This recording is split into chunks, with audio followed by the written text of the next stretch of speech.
एक पहाड़ी के नीचे रामगढ़ नाम का एक गांव था।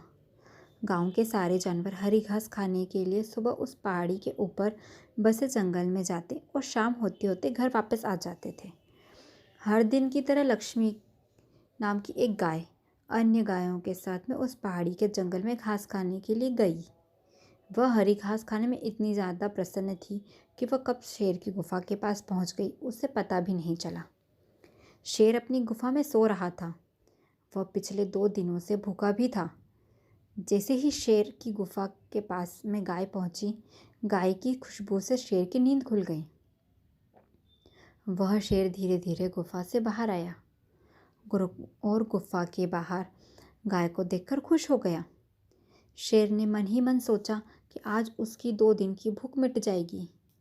वह इस तंदुरुस्त गाय का ताज़ा मांस खाएगा और यह सोचकर उसने एक तेज दहाड़ लगाई। लक्ष्मी शेर की दहाड़ सुनकर डर जाती है। जब वह अपने आसपास देखती है तो वहाँ दूर दूर तक कोई भी नहीं नजर आता, ना ही दूसरे गाय दिखाई देती है। जब वह हिम्मत करके पीछे मुड़ी तो उसके सामने शेर खड़ा हुआ दिखाई दिया। उस शेर ने लक्ष्मी को देखकर फिर से दहाड़ लगाई। लक्ष्मी से कहा, मुझे 2 दिन से कोई शिकार नहीं मिला था। मैं भूखा था। शायद इसीलिए भगवान ने मेरा पेट भरने के लिए तुझे मेरे यहाँ भेजा है। आज मैं तुझे खाकर अपनी भूख मिटा लूँगा। शेर की बात सुनकर लक्ष्मी डर जाती है। वह रोते हुए गाय से कहती है, मुझे जाने दो, मुझे मत खाओ। मेरा एक छोटा बच्चा है जो अभी सिर्फ मेरा ही दूध पीता है और उसे घास खाना भी नहीं आता। लक्ष्मी की ये बात सुनते ही शेर हंसते हुए कहता है, तो क्या मैं अपने हाथ में आए हुए शिकार को ऐसे ही जाने दूं? मैं तो आज तुझे खाकर अपनी भूख मिटा लूँगा। शेर के ऐसा कहने पर लक्ष्मी उसके सामने रोने लगी और विनती करते हुए कहती है कि आज मुझे जाने दो। मैं आज अपने बछड़े को आखिरी बार दूध पिला दूंगी और उसे बहुत सारा प्यार करके कल सुबह तुम्हारे पास फिर से आ जाऊंगी। फिर तुम मुझे खा लेना और अपनी भूख मिटा लेना। शेर लक्ष्मी की यह बात मान जाता है और धमकी देते हुए कहता है, अगर कल तू नहीं आई तो मैं तेरे गांव आऊँगा, फिर तुझे और तेरे बेटे को खा जाऊँगा। शेर लक्ष्मी की यह बात सुनकर प्रसन्न होता है और लक्ष्मी शेर की यह बात सुनकर प्रसन्न होती है और शेर को अपना वचन देकर वापस चली जाती है।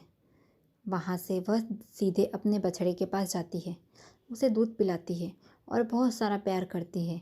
फिर बछड़े को शेर के साथ हुई सारी घटना बताती है और कहती है कि उसे अब अपना ख्याल खुद ही रखना होगा।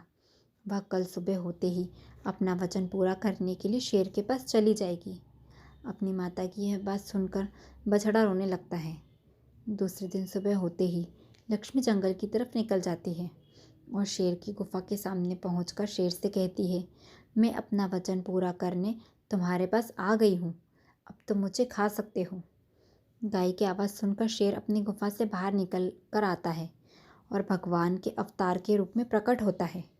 वह लक्ष्मी से कहता है, मैं तो बस तुम्हारी परीक्षा ले रहा था। तुम अपने वचन की पक्की हो, मैं इससे बहुत प्रसन्न हुआ। तुम अब अपने घर और बछड़े के पास वापस जा सकती हो।